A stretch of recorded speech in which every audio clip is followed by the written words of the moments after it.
Thailand में corona संकट के बावजूद हजारों प्रदर्शनकारी एक बार फिर सरकार के खिलाफ राजधानी बैंकॉक की सड़कों पर उतर आए। वहां राजशाही और सरकार के खिलाफ छात्रों ने प्रदर्शन शुरू किया था, लेकिन बाद में दूसरे लोग भी इसमें शामिल हो गए, जिसके बाद तनाव पहले से काफी बढ़ गया। प्रशासन की ओर से प्रदर्शन में शामिल कुछ छात्रों को जब एक यूनिवर्सिटी में बंद किया गया तो वो उसके गेट को तोड़कर बाहर निकल आए और दोबारा हंगामा करने लगे। सरकार और राजशाही के खिलाफ बड़ी संख्या में लोग एक बार फिर सड़कों पर पैदल और गाड़ियों में लदकर उतरे। प्रदर्शनकारियों ने लोकतंत्र में जरूरी सुधारों के साथ संविधान में बदलाव करने की मांग की। सड़क पर पैदल मार्च करने के दौरान कुछ लोग संगीत बजाकर और उसकी धुन पर नाच गाकर अपने विरोध का इजहार करते दिखे। भीड़ को रोकने के लिए रास्तों पर सैकड़ों की संख्या में पुलिस तैनात दिखी, पर भीड़ के सामने वो भी बेबस नजर आई।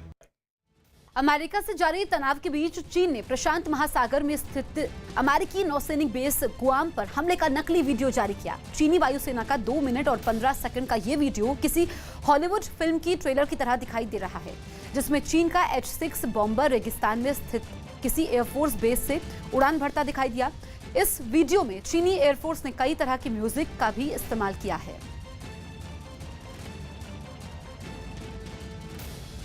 गृह मंत्रालय की तरफ से संसद में यह जानकारी दी गई कि दिल्ली में हुए तबलीगी जमात के कार्यक्रम की वजह से देश में कोरोना फैला।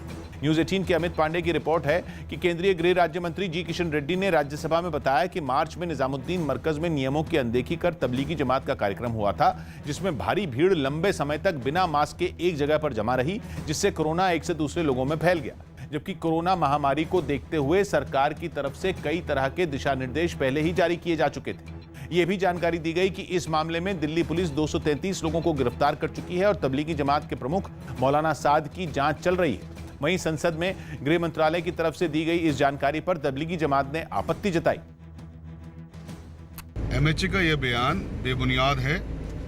Honourable high court of Bombay ने अब इस बात पर मोहर लगा दी है कि जमात या तबलीगी जमात मरकज की वजह से इस बीमारी को बढ़ाने में तबलीगी जमात मरकज का कोई हाथ नहीं है।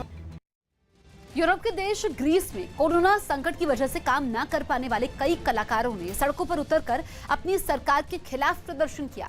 प्रदर्शन कर रहे कलाकारों ने सरकार से लॉकडाउन के नियमों की ढील देने की अपील भी की और ग्रीस की राजधानी एथेंस की सड़कों पर उतरकर मार्च निकाला। प्रदर्शन में शामिल कई कलाकार अपने साथ ड्रम, गिटार और कई तरह के बाजे लेकर पहुंचे। ग्रीस के श्रम मंत्रालय के बाहर जुटे इन कलाकारों ने वहां बाजे बजाकर सरकार तक अपनी बात पहुंचाने की कोशिश की। इन कलाकारों के समर्थन में कई लोग भी सड़कों पर उतरे और उनकी हौसला अफजाई करते हुए सरकार के रवैये को गलत बताया। प्रदर्शन कर रहे कलाकारों ने बताया कि कोरोना संकट में सरकार की सख्ती की वजह से उनका काम बंद हो गया है और उनके सामने भुखमरी की नौबत आ चुकी है। जर्मनी में कोरोना की वजह से हुई सख्ती के खिलाफ हजारों लोगों ने प्रदर्शन किया। इन लोगों ने जर्मनी सरकार पर कोरोना के नाम पर जबरन पाबंदियां थोपने और राजनीति करने का आरोप लगाया और इसके खिलाफ सड़क पर उतरकर एक रैली की। डसलडॉर्फ शहर में हुई इस रैली में बड़े पैमाने पर महिलाएं और बच्चे भी शामिल हुए, जिन्होंने जमकर नारेबाजी की। रैली कर रहे ये लोग अपने हाथों में कई तरह की तख्तियां पकड़े हुए दिखे, जिनके जरिए उन्होंने शहर के हालात बेहतर होने का दावा किया। यही वजह रही कि रैली में शामिल किसी भी शख्स के मुंह पर मास्क नहीं दिखा। प्रदर्शन कर रहे लोगों ने सरकार पर आरोप लगाया कि वो कोरोना के नाम पर सिर्फ राजनीति कर रही है और जनता पर जबरदस्ती पाबंदियां थोप रही है।